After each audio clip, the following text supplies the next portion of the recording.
Welcome to the Health Headliner podcast by Tudu Digital. Our content is informational only and not medical advice. Please consult your provider. Now, let's dive into today's headlines. Okay, think about just walking, climbing stairs, or maybe the most important one, just standing up easily from a chair. All of that, well, it depends entirely on your lower body strength. And as we age, that strength inevitably starts at slow decline. Yeah, it really does. And with that decline, the risk of falls, losing real independence, it just goes way up. It's a universal problem, really. And it's especially true for what's called knee extension strength. That specific force you use to straighten your knee, well, it's a key measure of functional mobility. Right. Now, for most people, the immediate thought is, okay, heavy gym lifting. But that's often inaccessible or, frankly, intimidating for a lot of folks. It's true. So we desperately need low-impact, accessible ways to maintain strength. Okay, so what if I told you the ultimate shortcut maybe wasn't found in some high-tech lab, but was actually hidden in, get this, the centuries-old etiquette manuals of Japanese samurai? That's exactly the, astonishing finding from researchers at Tohoku University. They did a deep dive into this ancient, totally equipment-free practice called Reiho. It's essentially traditional Japanese etiquette. Etiquette. Yeah, and they discovered it's basically a powerhouse of low-intensity resistance training. It's kind of amazing. Okay, right. Let's unpack this then. We are diving into how 5 minutes, just 5 minutes a day of this traditional courtesy, how it became a scientifically validated routine, one that's proven to significantly boost that critical measure, knee extension strength. This is, let's call it the samurai shortcut. And it kind of flips our whole idea of what resistance training has to look like. It really does. And to fully grasp why Reiho is so significant, we kind of need to rewind a bit. Look at the historical context of movement in Japan.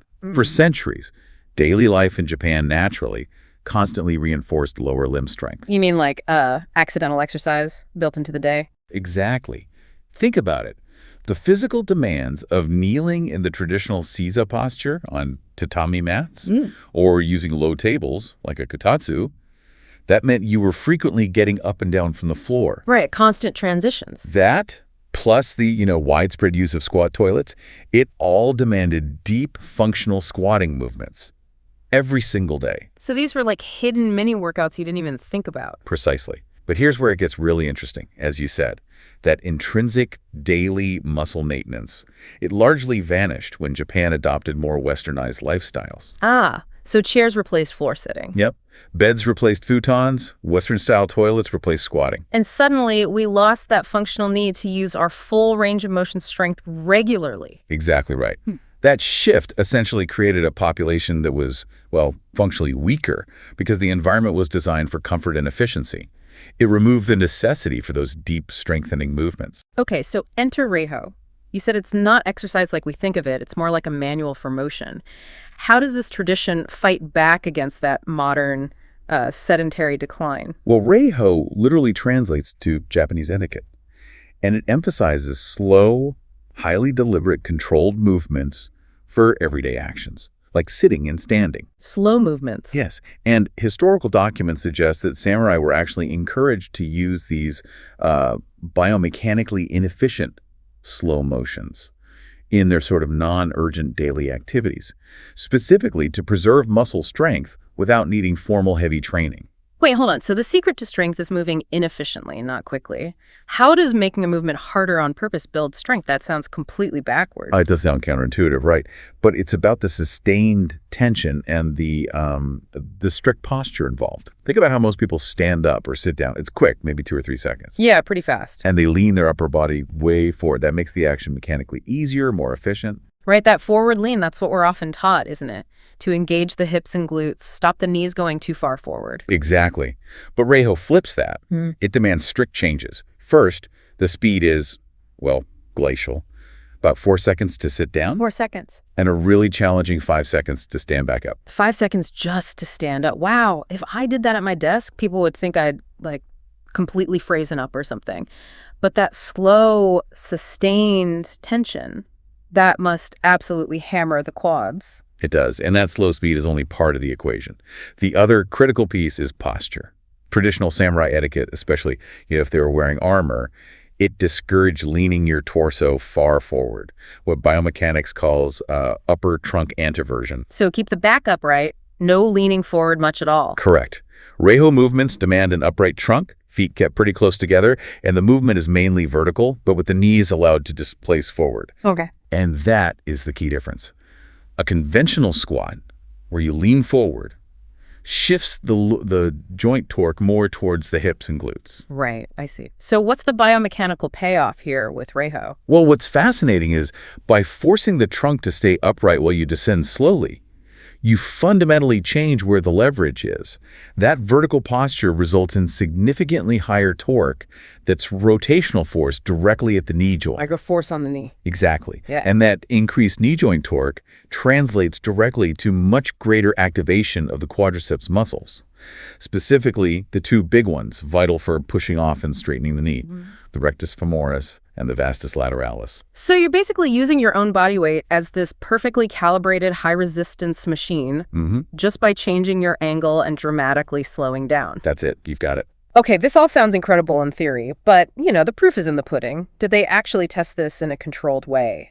Let's get into the details of that randomized controlled trial from Tohoku University. They did. They recruited 34 healthy adults. Average age was mid-30s, and importantly, none of them had any prior Reiho experience. They split them into two groups, a control group and the Reiho training group. And the training itself, the protocol, it was ridiculously simple, wasn't it? Not hours in a gym or anything. Not at all. Super accessible. The training group just performed a 5-minute Reiho routine, total 5 minutes. 5 minutes. At least 4 days a week for 3 months. And that routine, it involved just 20 to 22 repetitions total. Wow. Split between Reiho-style squats like a deep knee bend keeping upright and Reiho-style sit-to-stands from a normal chair. And the control group. They just carried on with their normal daily lives, usual activities. Okay, so 3 months pass. This incredibly brief, low-intensity training. What was the actual measurable difference in that key metric, knee extension strength? The results were pretty staggering, honestly. When they measured the force used to straighten the knees, the Reiho training group showed a significant increase in strength relative to their body mass by an average of 26.3%. Whoa, okay. 26%. That is a huge, clinically relevant gain. It really is. Achieved with just 5 minutes a day, maybe 4 times a week, zero equipment needed, just your body and a chair.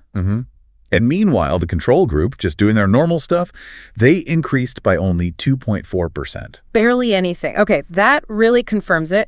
This brief, deliberate way of moving has a massive impact on muscle quality or strength. Exactly.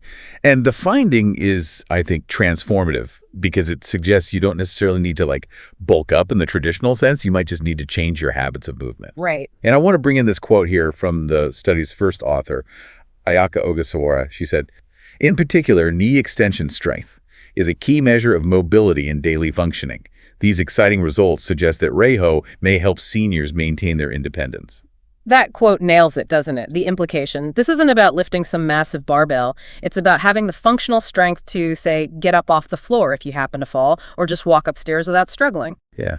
So what does this mean for daily life? What's the practical takeaway? Because the usual barriers we associate with strength training, the time commitment, expensive gym memberships, needing special equipment, they basically evaporate. Gone. This just changes how you do basic things you have to do anyway, like sitting and standing. You don't need to carve out extra time. You just need to, sit down slower and more deliberately.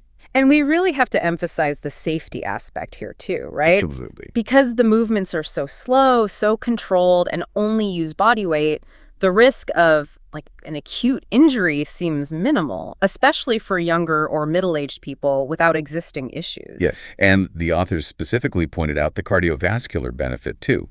Unlike high-intensity, fast-paced resistance training, which can cause pretty significant temporary spikes in blood pressure, this low-intensity training has a lower cardiovascular risk profile. Good point. Which makes it potentially much more accessible for a wider range of people, maybe those with some health concerns. That's a critical advantage. Now, were there any downsides, any setbacks or adverse events reported during the trial? Overall, the training seemed highly tolerable.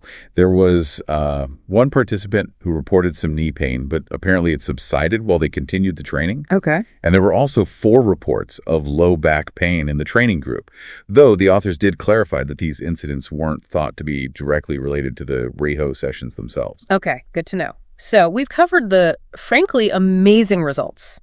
Now, we need to put our critical scientist hats on for a moment. This raises an important question, doesn't it? The participants were healthy adults, average age, mid-30s. So where are the important caveats, the asterisks we need to add to this study? Yeah, that's probably the most crucial point for critical thinking here.